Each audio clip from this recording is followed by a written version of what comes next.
Assalamualaikum warahmatullahi wabarakatuh. Waalaikumsalam warahmatullahi wabarakatuh. Gimana kabarnya sekarang? Alhamdulillah.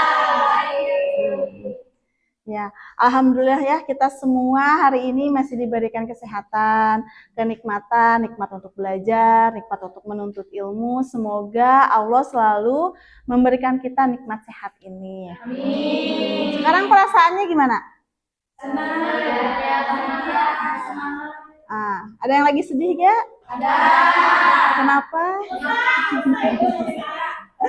Ya, pokoknya yang sedih semoga bahagia. Yang bahagia semoga selalu bahagia ya.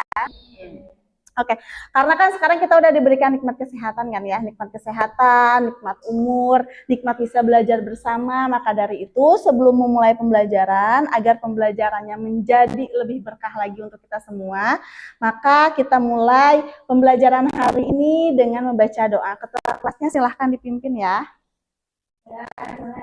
Bismillahirrahmanirrahim. Rabbi sholli sadri wa yassirli amri wahlul 'uqdatam min lisani yafqahu qawli. Rabbana zidna uluman nafi'atan warzuqna fahman sayyidan bi rahmatika ya arhamar rahimin.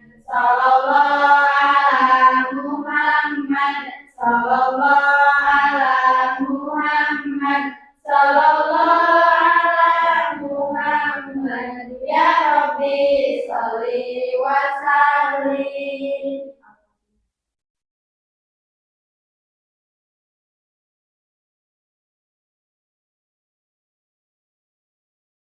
Amin ya. Semoga doa kita awal pembelajaran ini diawali dengan doa dan semoga keberkahan dan kebaikan selalu menyertai kita ya. Amin.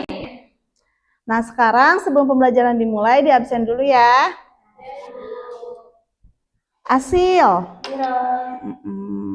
Cinta. Citra. Dwita. Elsa. Gina. Nadia, Najwa, Novia, Siti Marsha, Siti Raisa, Siti Nurul. Alhamdulillah ya, hadir semua. Nah sekarang kita pembelajaran hari ini itu kita mau belajar tentang apa? Diskusi tentang apa? Ya, praktikum apa? Asam basa. Asam basa. Asam basa itu apa sih? Iya, asam dan basa. Asam dan basa itu apa? Asam. Asam itu dia itu identik dia punya ion apa? Ion apa? Ion H plus. Ion H plus itu identik dengan asam. Kalau misalnya basa? Ion OH, ion OH min. Kalian kedepannya mau jadi apa? Mau jadi seorang apa? Analis. Seorang analis. Kira-kira menurut kalian seorang analis itu harus punya sikap yang kayak gimana coba? Yang jujur. Jujur. Disiplin, sabar. Terus apa lagi? Teliti. Kenapa seorang analis harus punya sifat-sifat itu semua?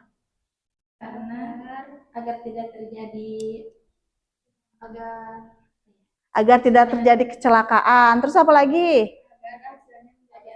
Agar hasilnya menjadi akurat, agar hasilnya ada kepercayaan. Karena ketika seorang analis itu tidak melakukan kejujuran, sikapnya itu tidak jujur, tidak teliti, tidak amanah, itu akan berakibat fatal. Kenapa akibatnya fatal? Karena merugikan semua orang. Merugikan semua orang. Merugikan semua orang itu karena apa?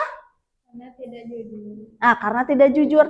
Karena nanti kan hasil dari analis itu akan dikirimkan ke pihak-pihak tertentu kan, untuk apa? Supaya izin edarnya keluar. Coba bayangkan kalau seorang analis itu nggak jujur, nggak amanah. Gimana efeknya? Nggak jadi semuanya, berdampak ke semuanya. Berdampak ke semuanya, apalagi untuk kesehatan. Apalagi sekarang yang lagi rame, isu apa? Air minum, terus apa lagi? Skincare kan? Banyak merugikan kan itu kalau analisnya. Makanya kenapa dibutuhkan analis, supaya kita bisa mengetahui bahwa produk itu layak atau tidaknya. Nah, sekarang di sini Ibu ada video tentang kejujuran. Seberapa penting sih sebuah kejujuran itu?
Nah, gitu ya. Jadi jujur itu sebenarnya harus dilakukan sama seorang anak doang, bukan? Bukan. Tapi harus dilakukan oleh semua orang. Tadi ya, kalau misalnya kita nggak jujur, tadi apa lagi? Tidak berdampak pada orang. Iya, berdampak pada orang yang banyak. Makanya hal sekecil apapun itu kita harus jujur. Karena insya Allah orang yang jujur, orang yang amanah, jalannya akan selalu dipermudah ya. Amin. Nah, sekarang kan ini ada, misal ya,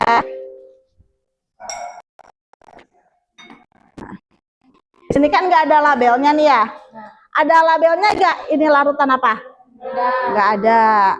Terus kalaupun misalnya ada labelnya, misalnya ini asam oksalat, tapi nggak ada konsentrasinya, kalian bakal tahu nggak konsentrasi ini berapa?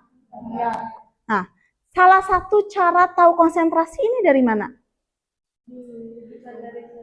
Di apa? Distandarisasi. Nah, distandarisasi pakai larutan apa?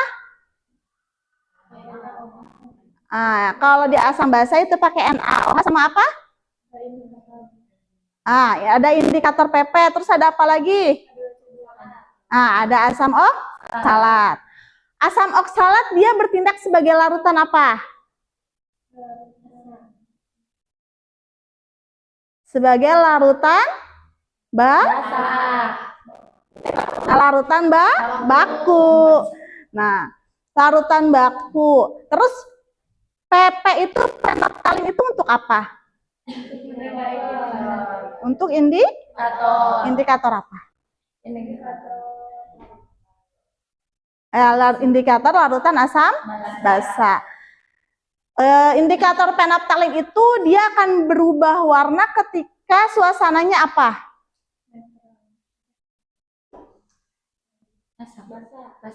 Ketika suasananya basah, karena penaptalin itu dia akan berubah warna. Bukan penaptalin yang berubah warna sih, tapi penaptalin itu sebagai indikator untuk terjadi perubahan warna ketika suasana larutannya berubah menjadi basah. Ya. Nah, maka dari itu Hari ini itu kita akan belajar tentang standarisasi dan titrasi asam basa. Tadi udah dibahas ya sebelumnya. Standarisasi itu tujuannya untuk kalian apa? Mengetahui konsentrasi. Sedangkan kalau misalnya dalam kehidupan sehari-hari biasanya titrasi asam basa dilakukan untuk apa sih, pengujian apa? Dalam sehari-hari ini titrasi asam basa itu dilakukan untuk pengujian apa? Pengujian cuka. Kenapa cuka harus diuji? Biar tahu kualitasnya. Terus biar aman dikonsumsi. Terus apa lagi? Biar tahu kadar asam, kadar asam asetatnya. Asam asetat itu apa? Asam asetat adalah kandungan yang ada di dalam cuka. Sekarang kita mulai ke materinya dulu ya, sebelum melakukan praktikum. Nah, materi hari ini adalah sebentar. Oke.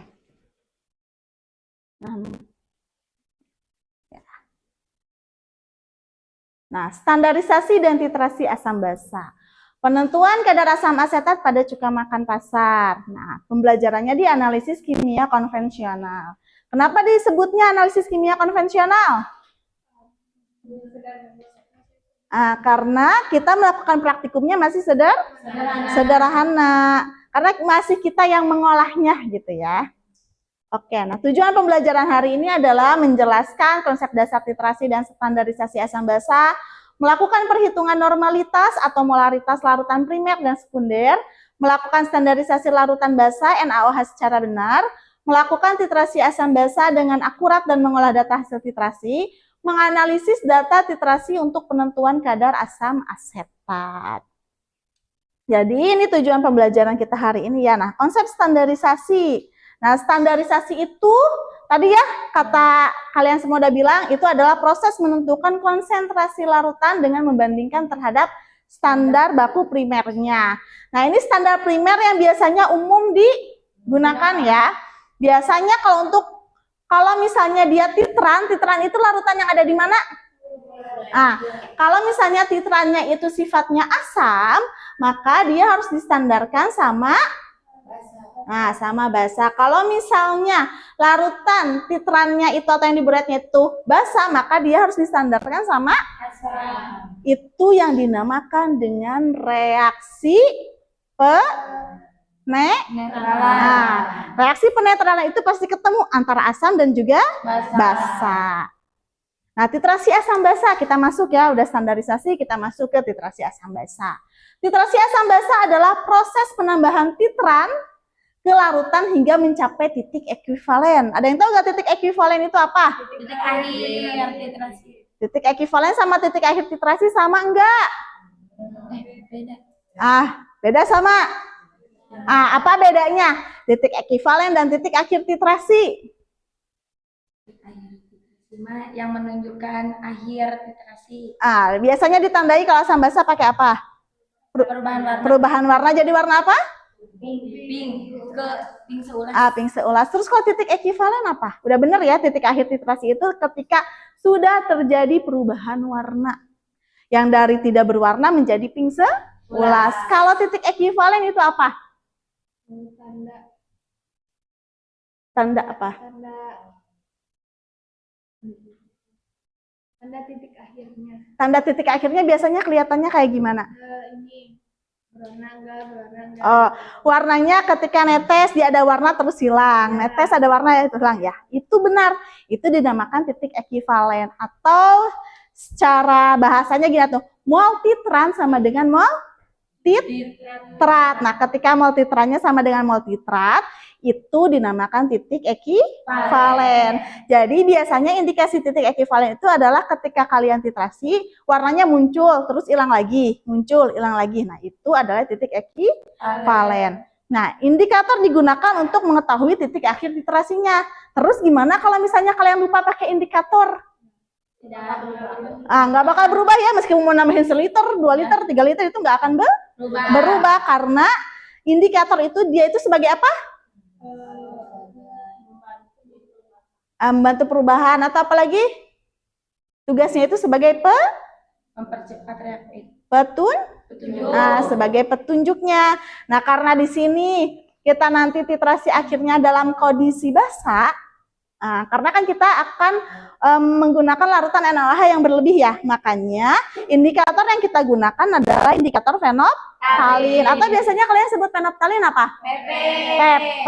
PP itu akan berubah menjadi merah muda pada kondisi basahnya. Nah, ini reaksi netralisasi ya. Nah, reaksi umumnya itu adalah ketika asam ditambahkan atau direaksikan dengan basa, dia akan menjadi garam dan juga air. Contohnya, pada praktikum yang hari ini kita akan lakukan adalah penentuan asam asetat, di mana asamnya adalah asam asetat CH3COOH.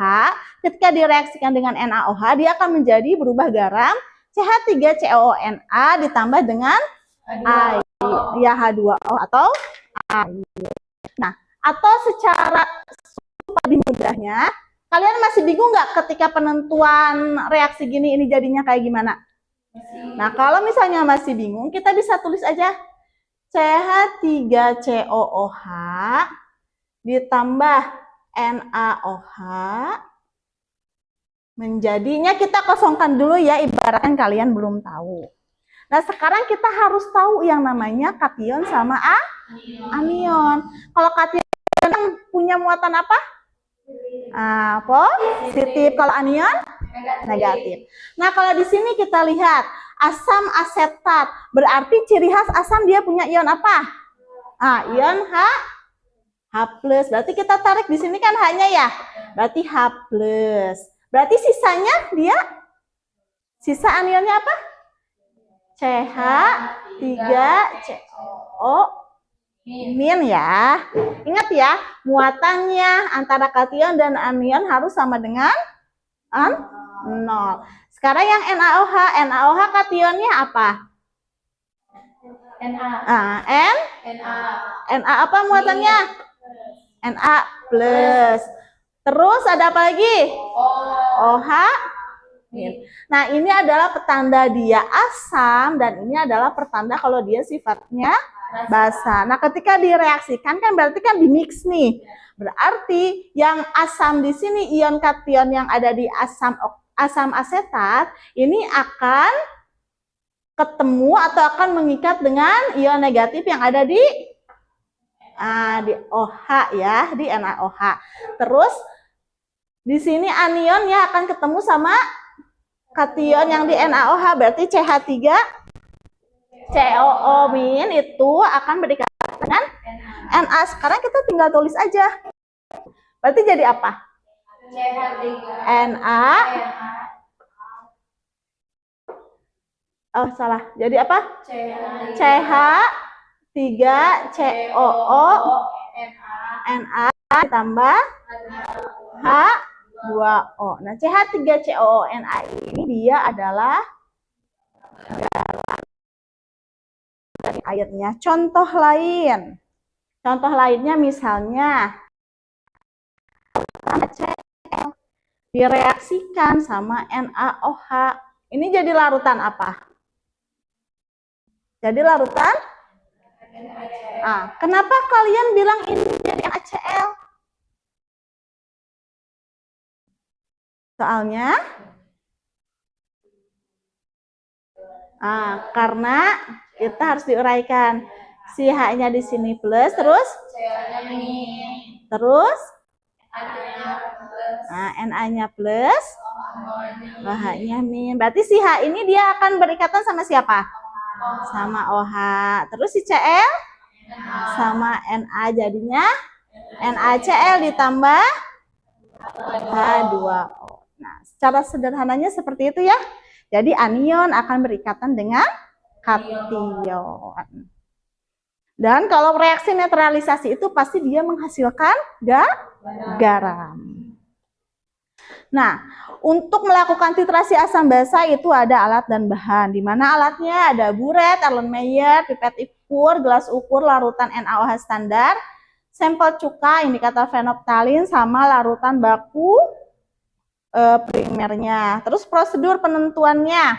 Nah, sebelum kalian melakukan prosedur penentuan kadar asam asetat ini, kalian harus melakukan apa dulu?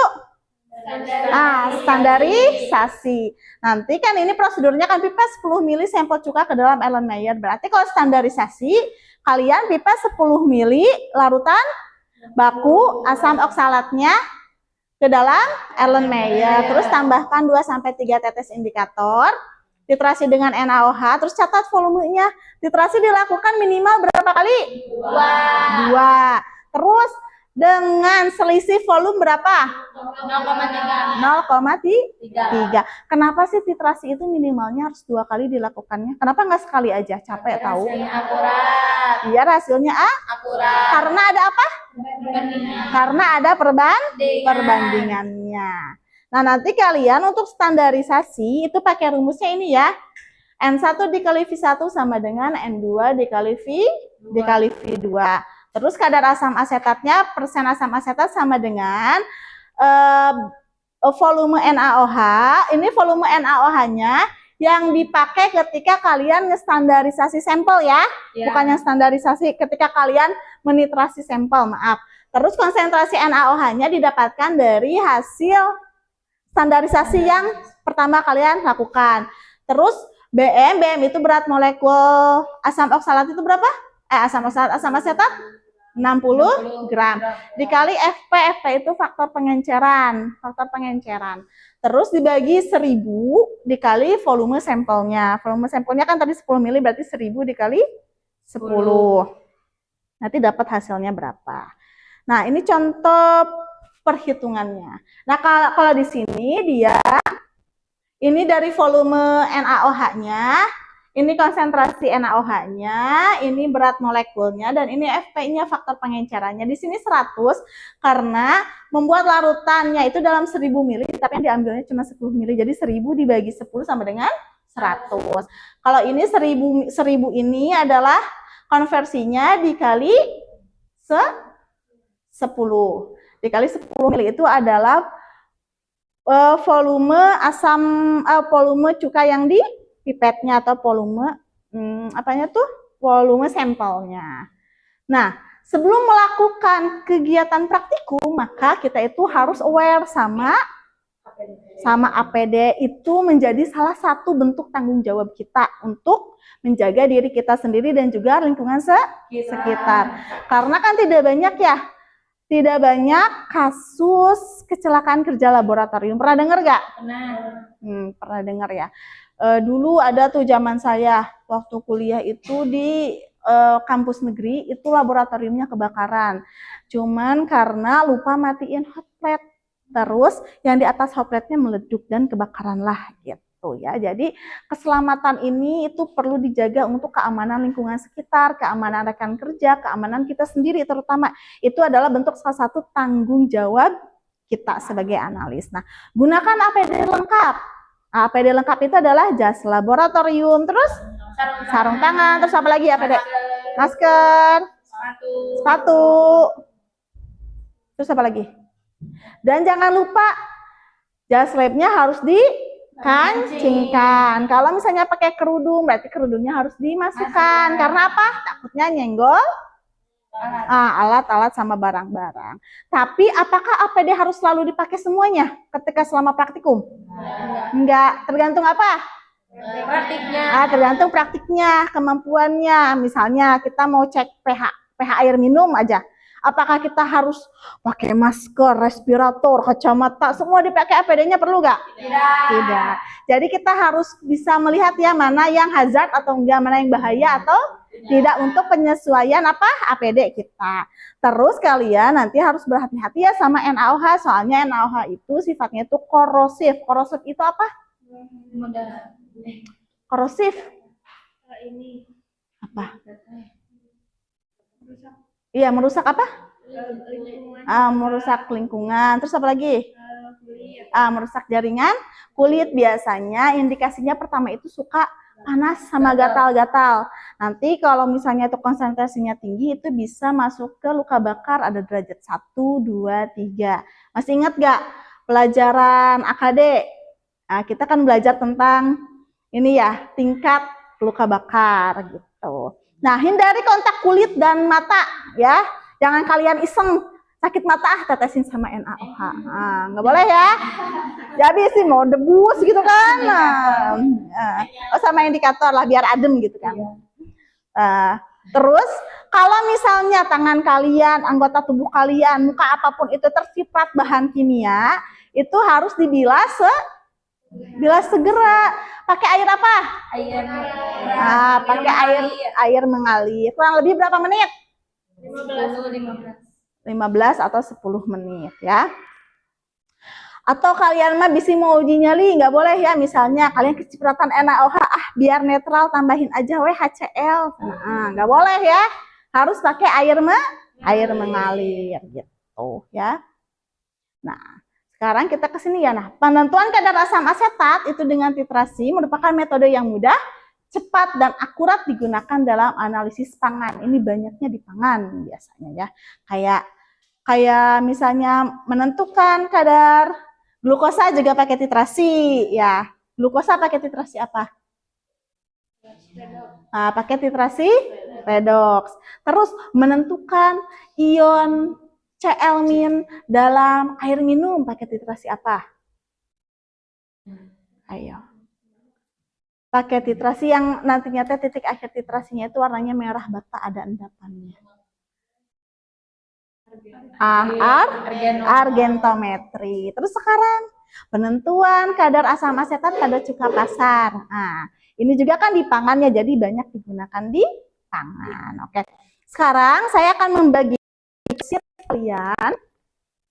Ini itu job sheet-nya tentang standarisasi dan titrasi asam basa.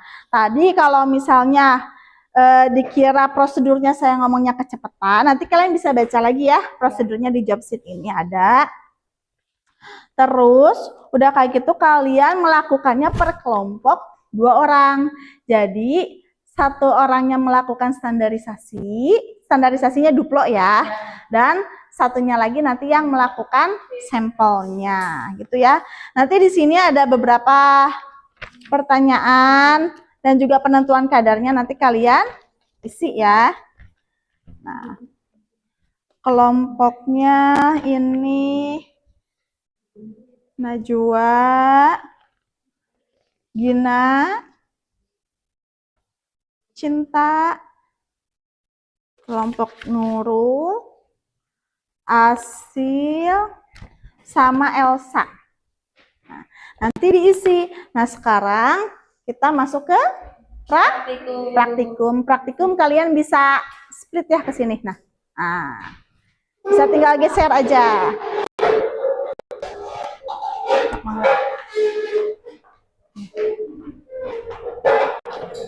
Duduknya sesuai kelompok ya.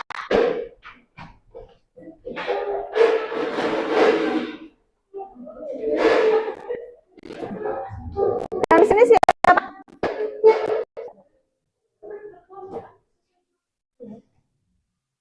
Ya. Cinta sebelah mana? Sini yang kosong. Nah. Yuk. Pertama, sebelum kalian praktikum, apa yang harus dilakukan dulu? APD lengkap, coba cek APD-nya, lengkap gak? Lengkap. Terus, sudah APD lengkap, ngapain lagi?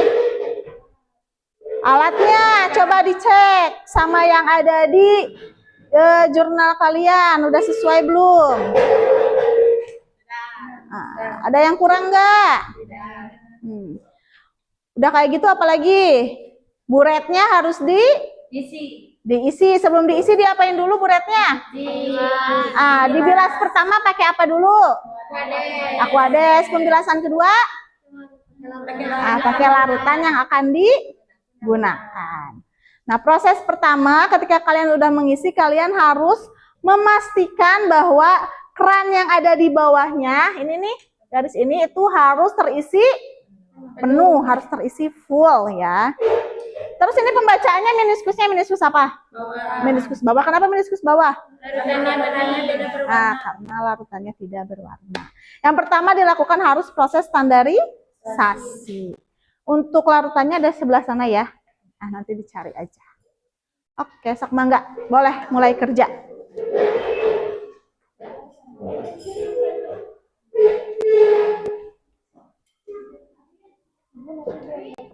Belum dapat. Oh, satu kan. Bentar ya.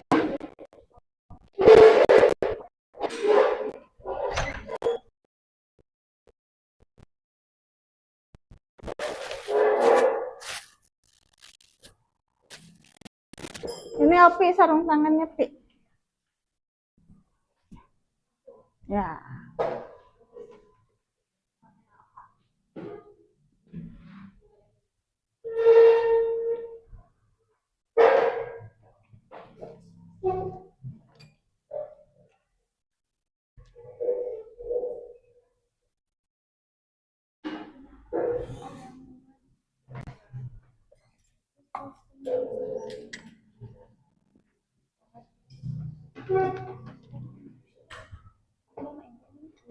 Yang buat apa?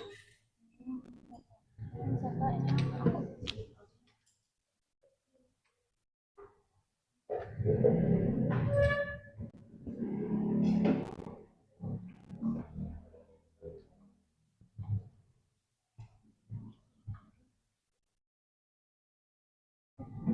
Nanti kalau udah ditera, kasih tahu ya.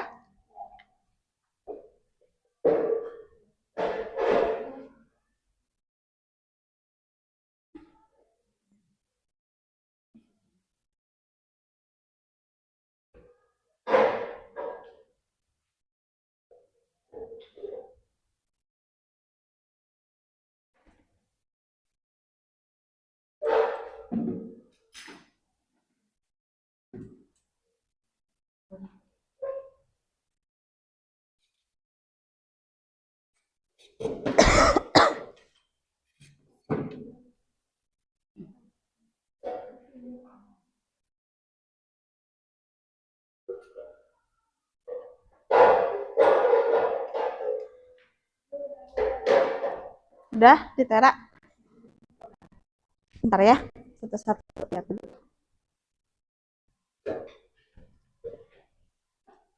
Ya.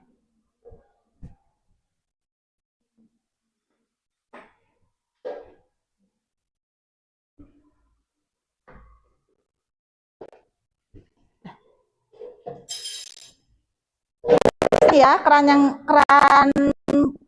di bawah kerannya itu harus ini, harus keisi full.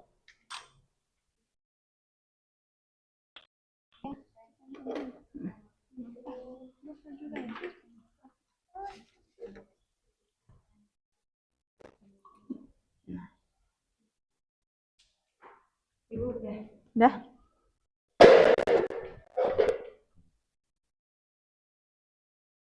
Ya.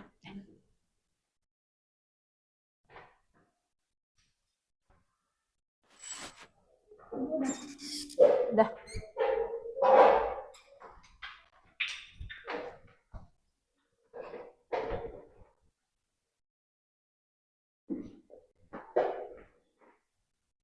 Nah, udah ini ya.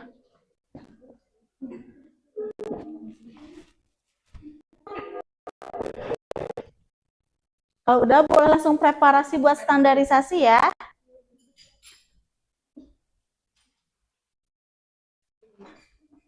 Ini udah belum? Tapi ini harus keisi full nih. Ini kan masih kosong tuh.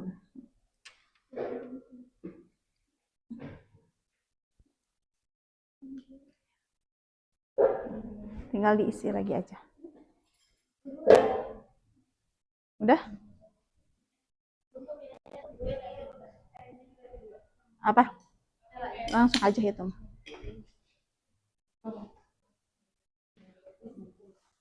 Ya.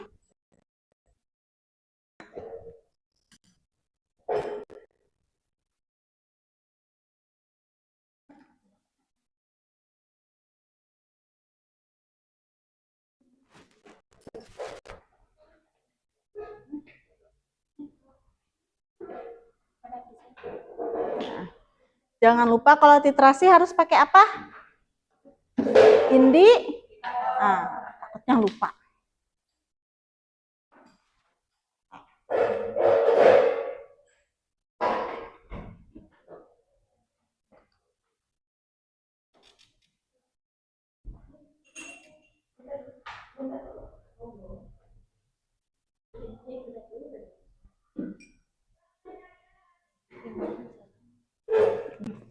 Nanti lihat aja mulainya dari angka berapa. Tapi nggak parah kan?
Terus jadi seorang analis harus sabar, gak boleh buru-buru ya. Nikmati aja prosesnya. Ini udah siap buat standarisasi? Nanti jangan lupa ya, volumenya harus dicatat ya.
Mana coba lihat.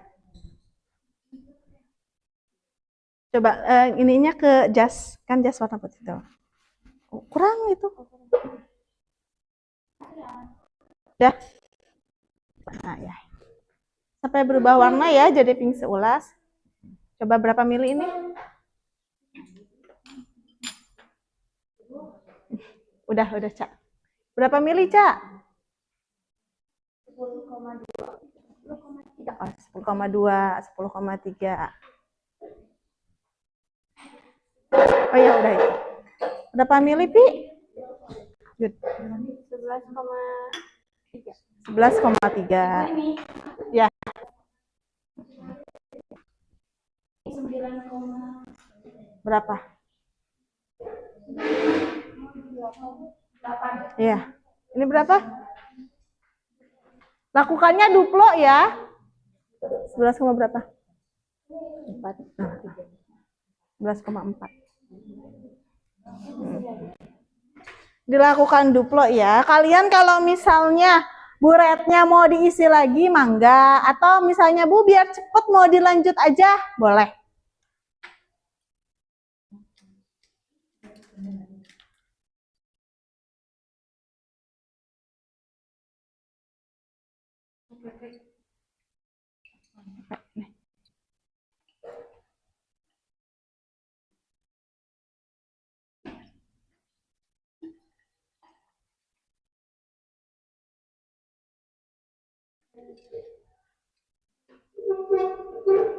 Oh, bisa.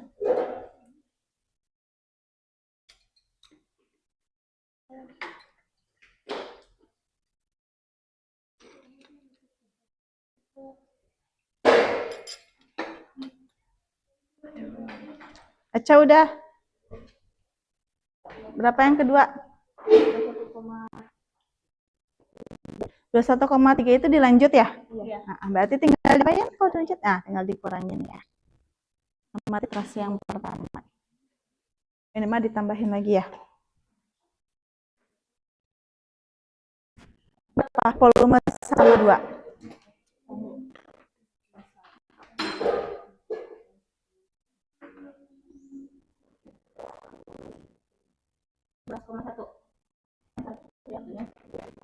Yang satunya 11,1. Kejauhan. Jadi berarti harus harus lagi. Sekali lagi. Karena maksimal selisihnya 0,3 mili ya. Antara titrasi pertama dan kedua. Ini berapa? 10,3 sama 10,4. 10,3 sama 10,4. Selisihnya berapa? 0,1. Berarti langsung lanjut ke sampel aja ya.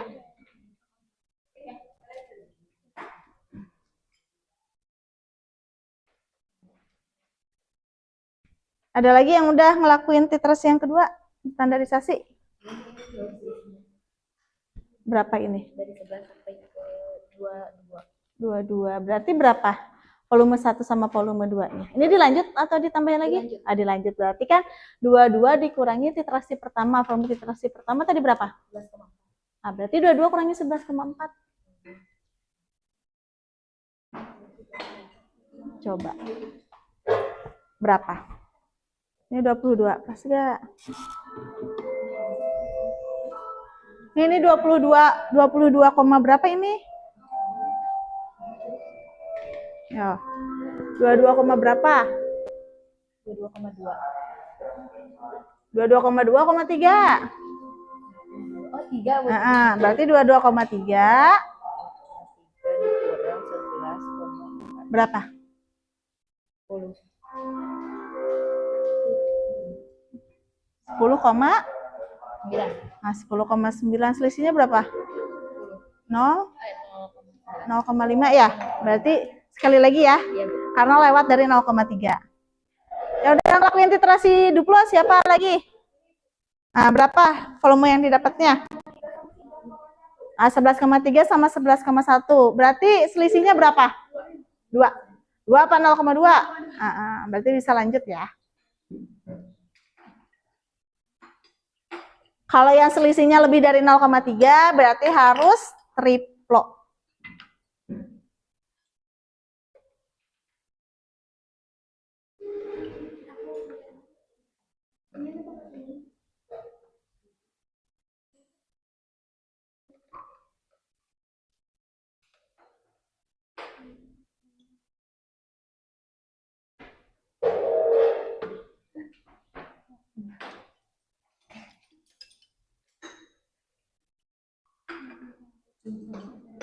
Ini yang kedua.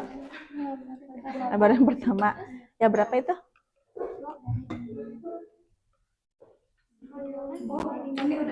Belum.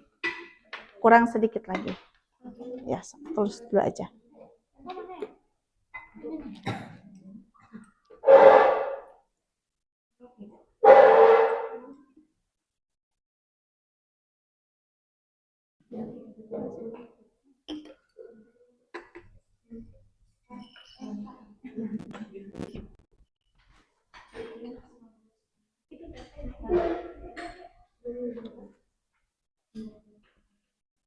Itu yang Nurul udah ini sampel ya.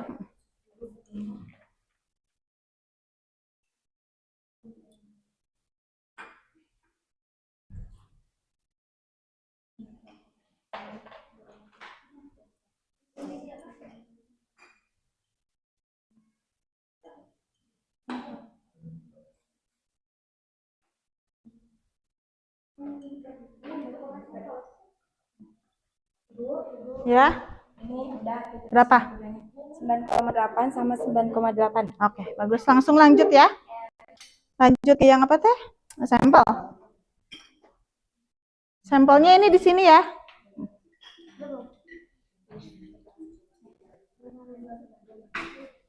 Berapa yang ketiganya, Marsa? Dapat berapa? 11? Coba lihat.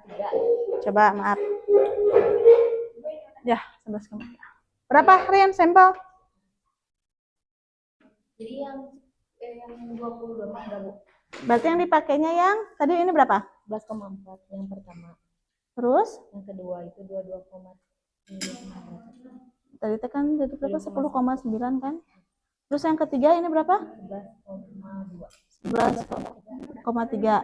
Yang angkanya yang dekat ya selisihnya nggak sampai 0,3 yang mana? Yang 11 mana? 11,4 sama? Iya, berarti ini yang dipakai nanti di perhitungan ya. Nanti cari rata-ratanya. Sampelnya berapa, Rian? 0,8. Nah, sekali lagi, Rian.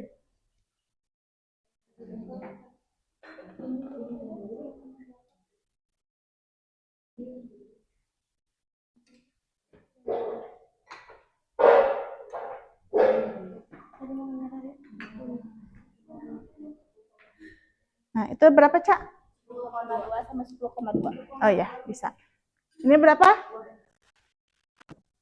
Sampelnya berapa sama berapa? 0,6 sama 1,2. No. Oh, belum dikurangi. Kalau dikurangi berapa? Sama ya. Berarti udah selesai ya.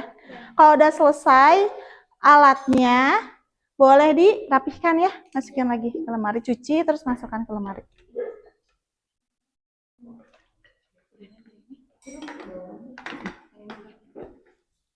Kalau yang udah dapat hasilnya, alat-alatnya cuci, masukkan lagi ke lemari alatnya.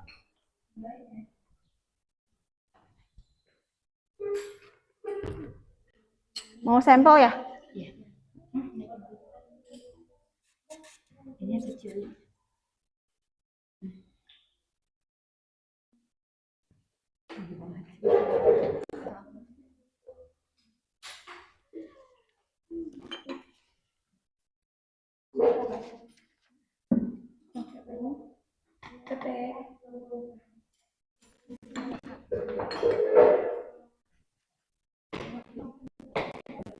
Chipsetnya mana?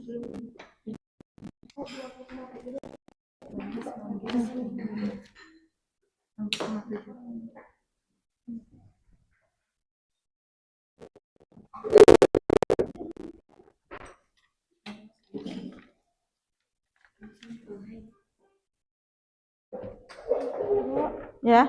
Frase pertama ini kedua. Jadi yang selisih 0,2. Ya. Ini berarti kan bukan 20,7 kan? Ya. Nah, berarti berapa ini? 10,2. Berarti selisihnya 0,2. 0,3 selisihnya. 10,5 ke 10. Iya, itu berarti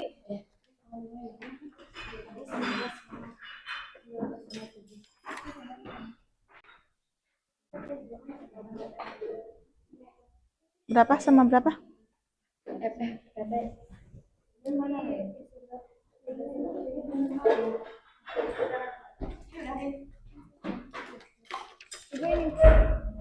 Udah? 0,8 sama 0,7. Ya. Kalau yang udah selesai, cuci alatnya, bersihkan, terus masukkan lagi ke lemari ya.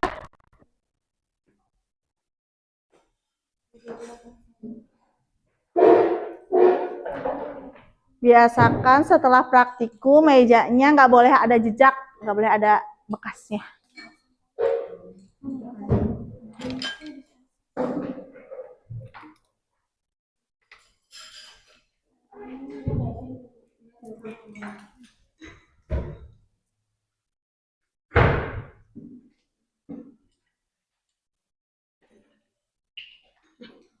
Ini apa, sampel ya?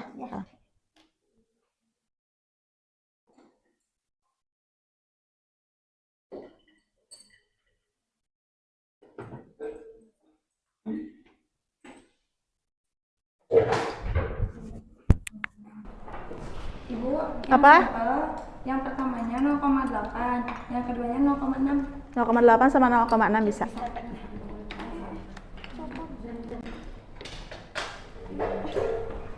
Apa? Copot. Oh. Ini gimana Bu? Kebanyakan. Ulang lagi aja. Kalau ragu sama hasilnya mah.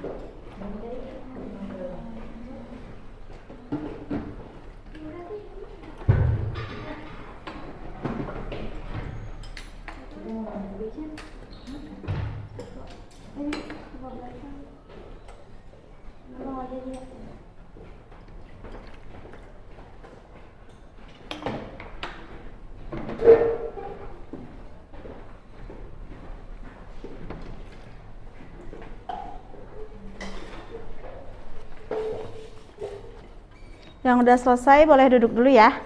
Sambil boleh didiskusikan sama temannya di job sheet-nya, di jurnal kerjaannya, di LKPD-nya.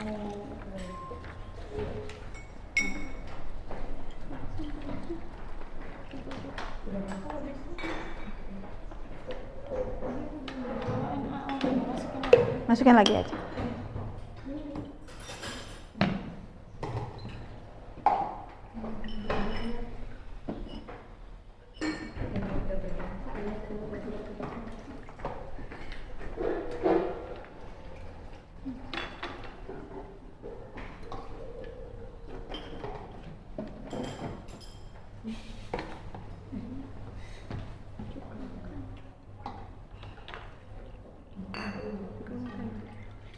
Ya.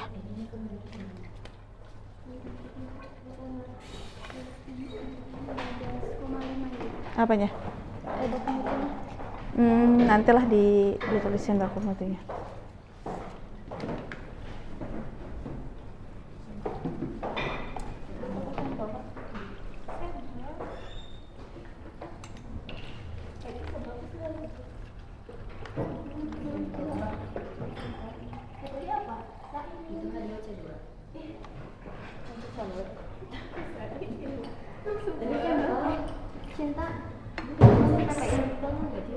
Sampel yang dicinta, sampel yang dicinta.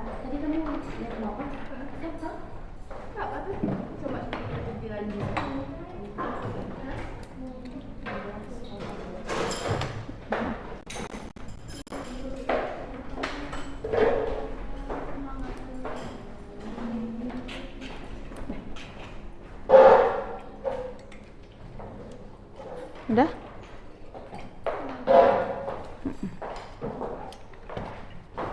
Cok, boleh dihitung perhitungannya.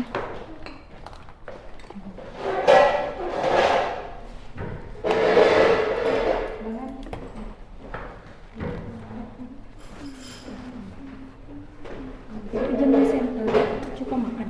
Ya.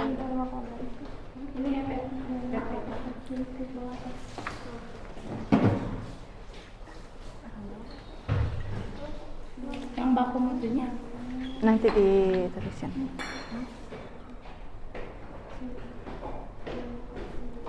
Dah. Tinggal berapa? 2 kelompok lagi ya? Satu lagi yang belum.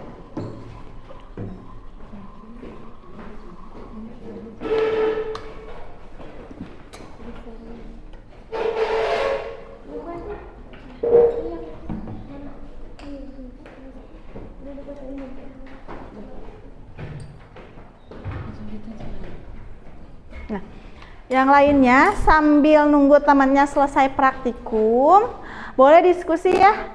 Diskusi yang ada di job sheet-nya itu kan ada perhitungan. Kalian hitung persen kadar asam asetatnya berapa yang ada di cuka itu.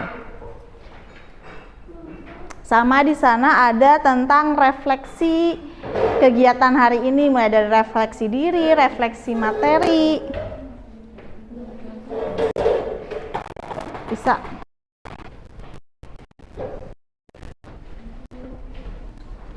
Tapi kalau ada yang kesulitan boleh ya, tanyain ya. Yang ini.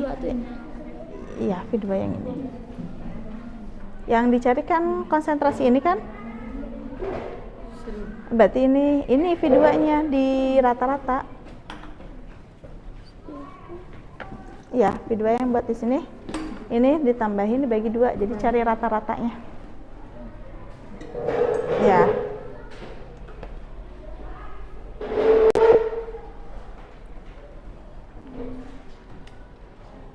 Ini sampelnya. Berapa sama berapa? Terasi keduanya 26,1, totalnya 25,9, solusinya 0,2. Berarti 0, berapa? 0,9 sama? Sama ini yang standarnya. Enggak, ini berapa mili titrasi pertamanya? Kan yang kan dimulainya 25. Ya, Berarti kan 0,9. 25,9 Bu, titrasi pertamanya. Iya, berarti kan dimulainya dari 25 kan? Ya. Berarti kan segini titrasinya. Yang kedua 26,1. 26, berapa? 26,1 ya. 26,6. Berapa? 26,6. 26,6 berarti kurangnya 25,9. Berapa ini?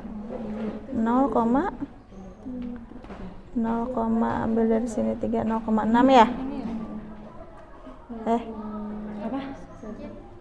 Sampel apanya? 0,7. 0,16 kurangi 9 berapa? 0,3. 7 kan? Sampel. Berarti 0,7. Berarti ini ya titrasi sampelnya. Apa? Itu rata-rata sampel. Iya, rata-rata volume sampel. Ya. 60.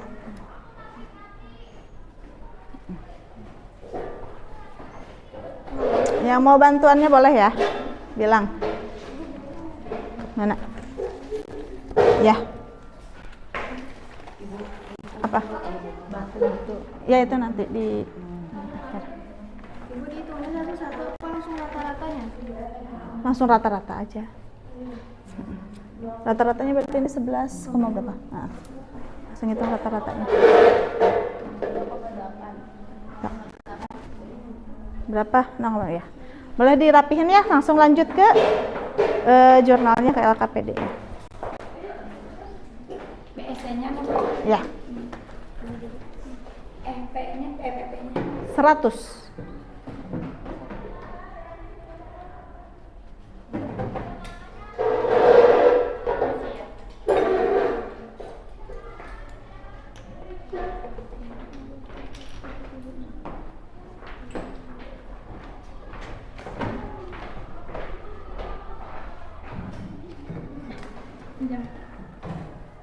berapa lagi? Ada Ibu. Kopi. Iya. Oh. Oke.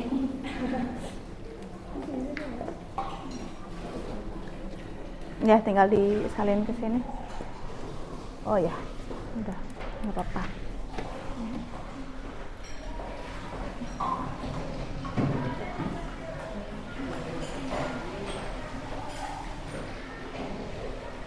Nah, Aca, ini baki-bakinya ke sampingnya dulu aja. Tadi kali dulu apa tambah apa dikali? Ditambah terus bagi 2.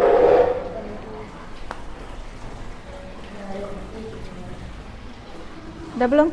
Hitungnya Ibu nunggu kalkulator dulu. Yang pertama cari standarisasinya dulu ya. Ini standarisasi yang ini. Pakai rumus yang ini.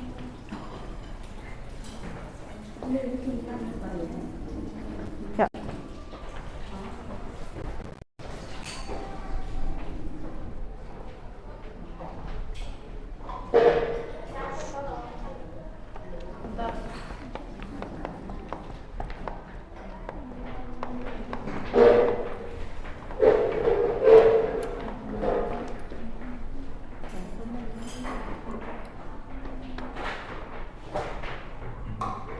4 angka di belakang. Iya, ambilnya 4 angka di belakang koma aja.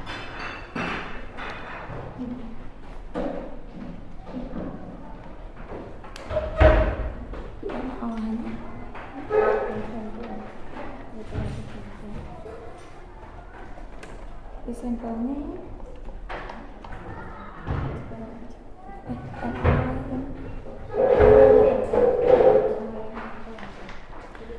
Yuk, yang udah boleh dikerjakan ya. ini 98. Ininya. Apanya? Perhitungan.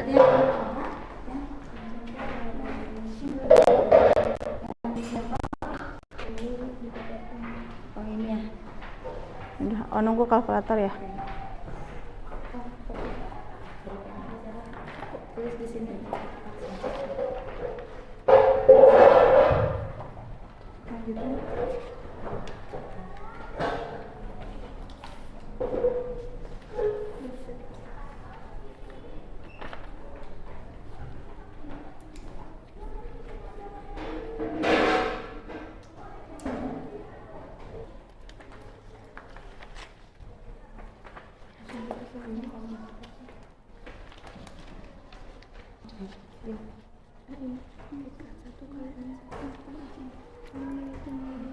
Nggak pakai langsung itu kan standarisasi dulu. Udah ada yang dapat belum jawabannya? Udah, kelompok ini udah dapat? Udah. Yang udah dapat lagi belum?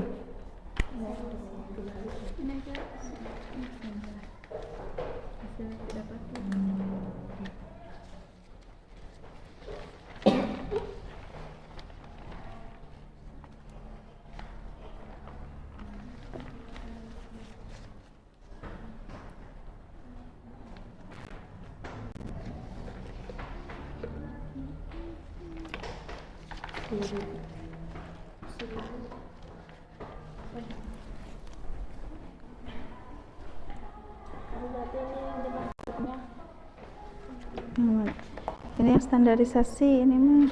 Ini kan Iya. kita kembali ya. N-nya N1 ini. Iya, N1. Ini kebalik. Oh, kembali. Oh iya.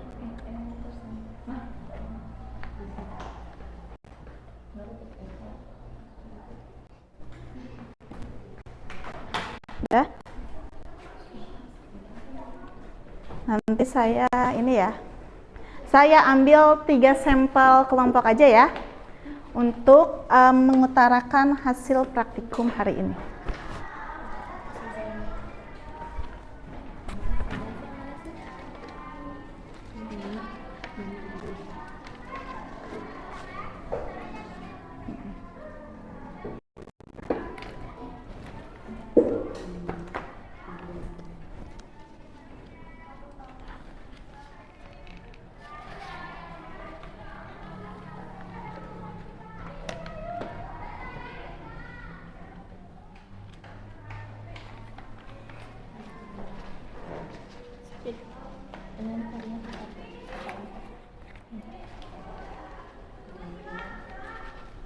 Yang ini.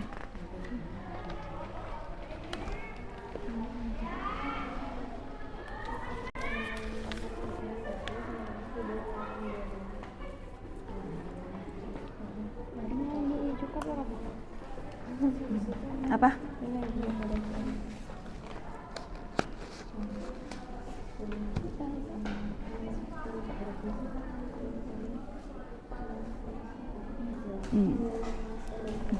Jalan.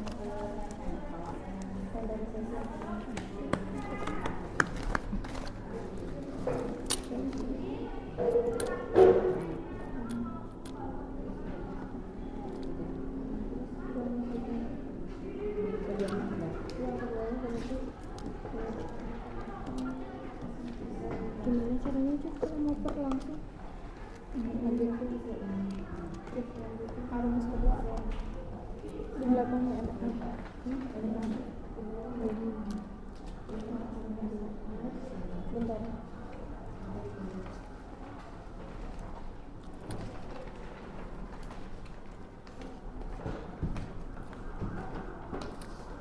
Udah?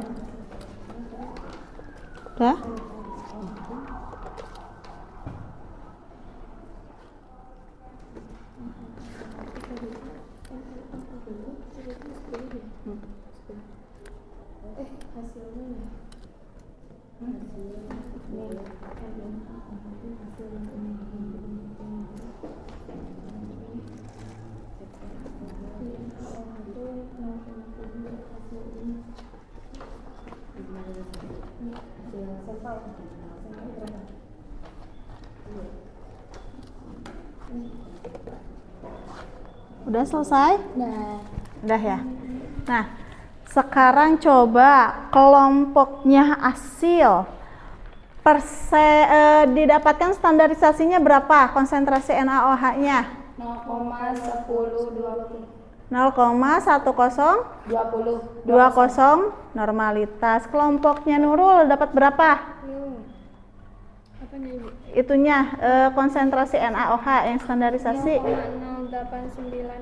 0,0892. Saya tulis dulu ya di sini ya. Kelompok hasil tadi berapa konsentrasinya? Konsentrasi NaOH-nya dapat berapa?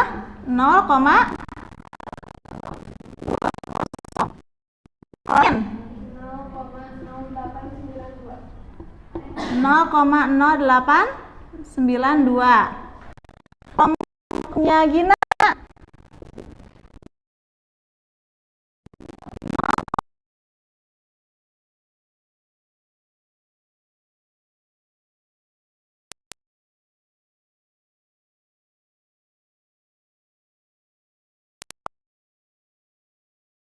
dapat berapa?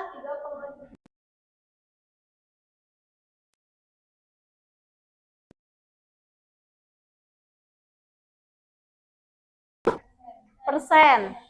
Nah, sekarang kalian lihat coba dari ketiga data ini, ketiga kelompok nilainya sama atau beda? Beda. Beda. Kenapa bisa beda? Nah, cara kerjanya. Terus apa lagi? Bisa jadi dari larutannya. Dari apa lagi? Dari suhunya. Terus dari apa lagi? Alatnya. Terus? Dari apa lagi?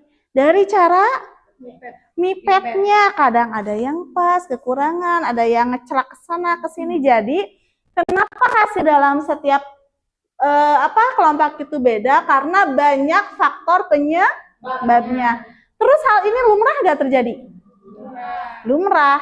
Nah, maka dari sinilah dibutuhkannya ada yang harus namanya banding data. Jadi kita nggak bisa cuma ngelakuin satu kali titrasi, ya udah hasilnya segitu, enggak.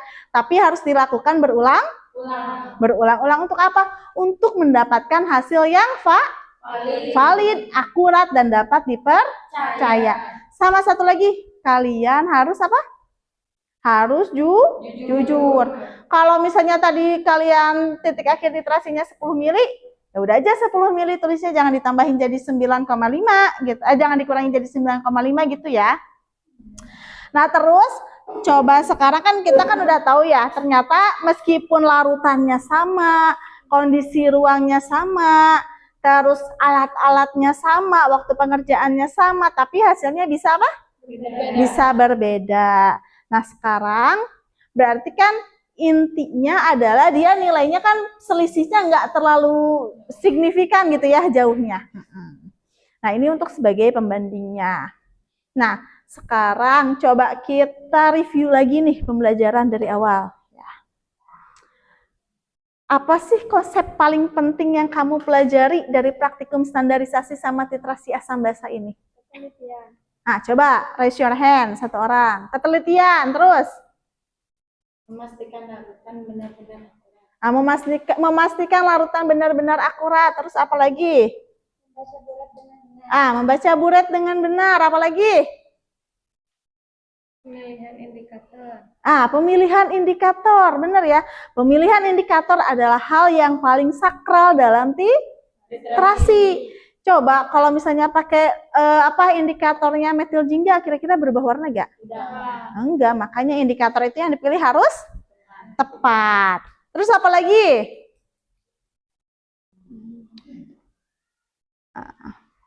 Kesimpulannya adalah, kalian suka makan bakso gak? Suka.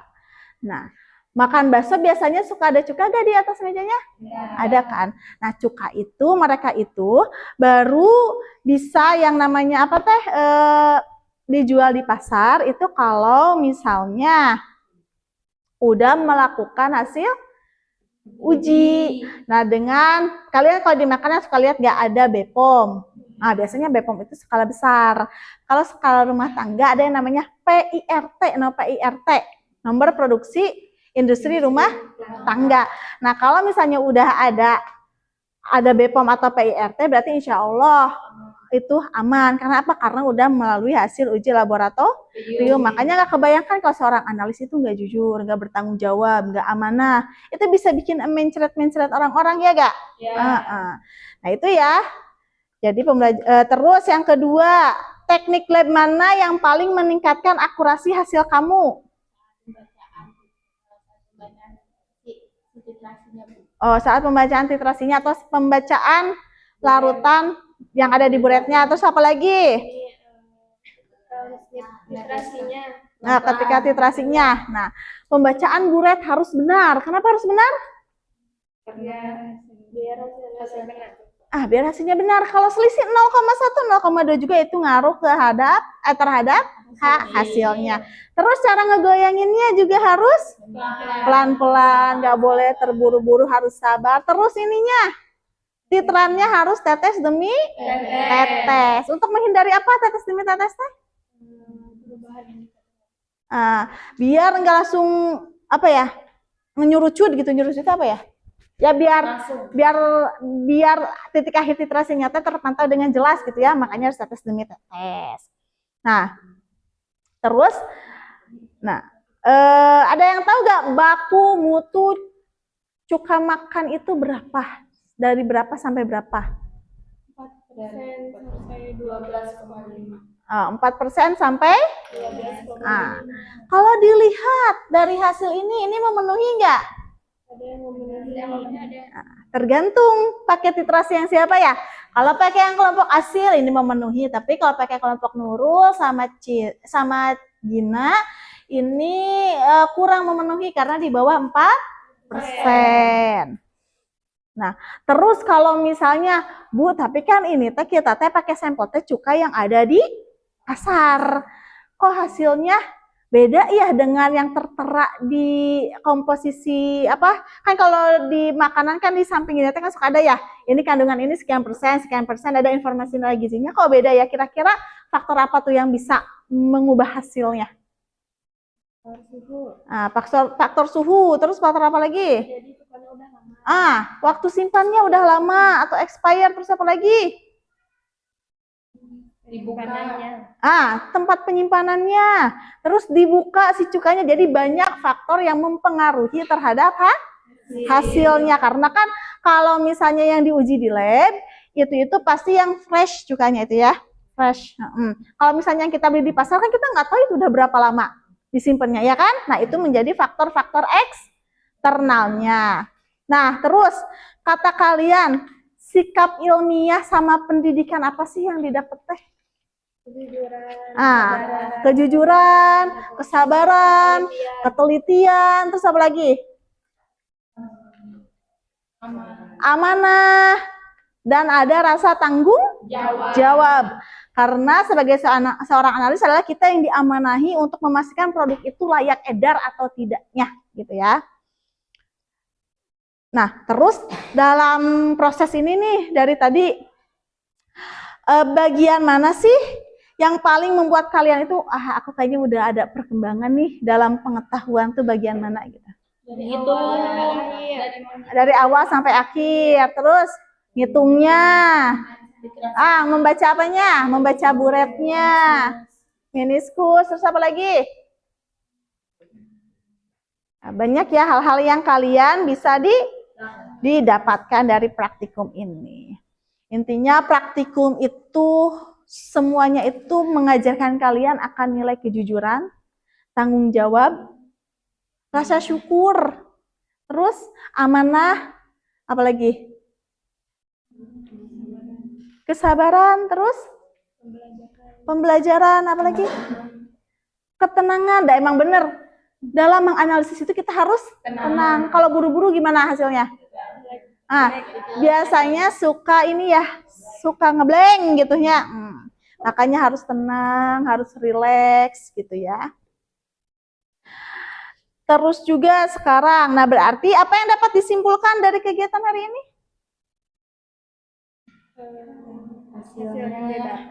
Ya, hasil yang didapatnya apa? Berbeda antara satu dengan lain kelompoknya. Nah, sekarang kan ini nanti job sheet-nya. Oh iya, tadi standar baku mutu standar SNI-nya itu nomor 01 strip 3711, saya tulis ya, SNK. Di sinilah. Bentar ya.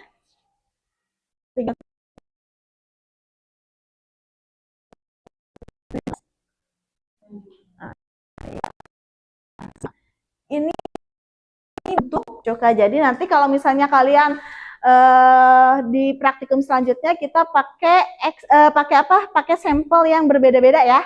Nah, biar kita bisa ada perbandingannya nih antara merek A, B, C, D. Ternyata berapa sih konsentrasi yang bedanya? Gitu ya. Konsentrasi yang didapatnya berapa sih persentase perbedaannya gitu. Nah, coba kayaknya udah pada mulai ngantuk nih. Saya punya tebak-tebakan. Clue-nya nih ya. Clue-nya huruf terakhir. Ya. Clue-nya huruf terakhir. Kalau misalnya hari Senin saya makan nangka, kalau misalnya hari Sabtu saya naik unta, kalau misalnya hari Jumat saya pergi kemana? Tangerang, ke Tangerang, ke Jakarta, ke Amerika, ke Tangerang, benar. Ya, sekali lagi ya. Clue-nya huruf terakhir ya. Kalau misalnya bulan Oktober saya beli rambutan, bulan November saya beli apa ya? Beli rangginang. Kalau misalnya bulan Januari saya beli apa? Beli ikan. Udah paham belum? Udah ya. Nah, itu ya. Supaya lebih rileks aja ya. Nah, sekarang ada satu pertanyaan buat kalian. Apa sih nilai moral yang kamu pelajari dari kegiatan titrasi hari ini? Sabar, tanggung jawab, jujur, ketelitian, amanah. Itu sifat Rasulullah. Apa lagi? Kerjasama, gotong royong, saling membantu, tidak mementingkan ego sendiri. Ternyata pembelajaran itu ada nilai-nilai esensinya, tapi tanpa kalian sadari ya. Iya, makanya itu adalah nilai-nilai yang harus tetap dipegang teguh sama kita semua ya, kejujuran dan lain-lainnya. Oke. Nah, sekarang coba masih ada gak? Oh, udah end of slideshow, berarti berarti selesai ya. Nah, nanti di pertemuan minggu depan, ini kan job sheet-nya udah selesai semua. Udah. Di pertemuan minggu depan kita masih akan belajar tentang titrasi asam basa dan standarisasinya. Namun ada perubahan sampelnya. Ya, perubahan sampelnya itu adalah apa? Sampel cukanya yang beraneka ragam. Nanti ada sampel A, B, C, dan juga D. Jadi nanti kita bisa lihat tuh ya. Lihat apanya teh? Lihat perbandingan kadarnya. Kira-kira yang suka kita konsumsi itu berapa ya kadar amannya gitu. Kalau misalnya kadar cuka yang langsung dimakan ya. Cuka yang langsung dimakan teh kan cuka meja. Ya. Itu misalnya kadarnya lebih dari 12,5%, itu kira-kira menyebabkan apa? Sakit perut, terus apa lagi? Diare.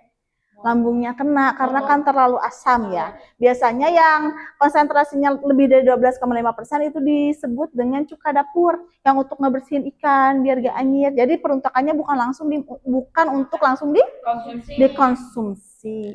Coba sekarang siapa yang mau menyimpulkan kegiatan hari ini? Nah, seru, Cina. Karena sepertinya kalian itu lebih seru kalau sambil praktikum karena kita bisa langsung mengetahui mengimbangi antara teori sama kenyataan itu sama enggak hasilnya gitu kan. Terus apa lagi? Banyak pengalamannya. Terus apa lagi? Menambah ilmu. Semoga ilmu hari ini bermanfaat. Menjadi bekal untuk kalian. Menjadi bekal kalian untuk menjadi analisis yang hebat. Jadi nanti saya kalau misalnya kunjungan ke PT, Bu, analisisnya dari alumni sekolah Ibu. Itu yang saya harapkan ya. Ya, kayak salah satunya kan kayak di Indofood kan, analisis ketua QC-nya itu alumni Al-Ittihad.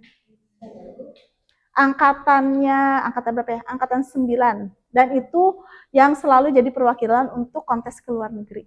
Makanya harus bangga kita itu ya. Makanya saya doakan kalian menjadi analis yang hebat dan menjadi apapun yang kalian harapkan. Perjalanan kalian mudah, selalu diberi kebahagiaan, selalu diberi keberkahan, dan juga selalu diberi kesehatan. Karena kesehatan itu adalah yang paling penting ya. Oke, kita tutup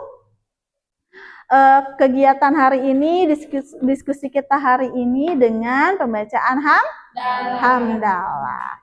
Oke, hamdalah, alhamdulillah. Alhamdulillah.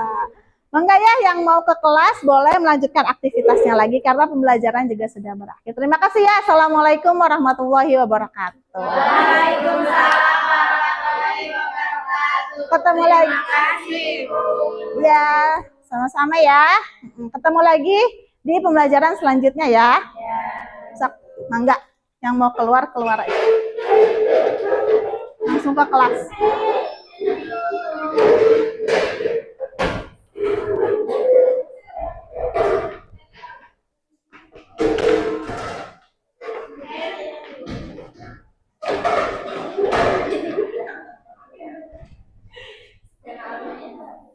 Buang aja sama kamu.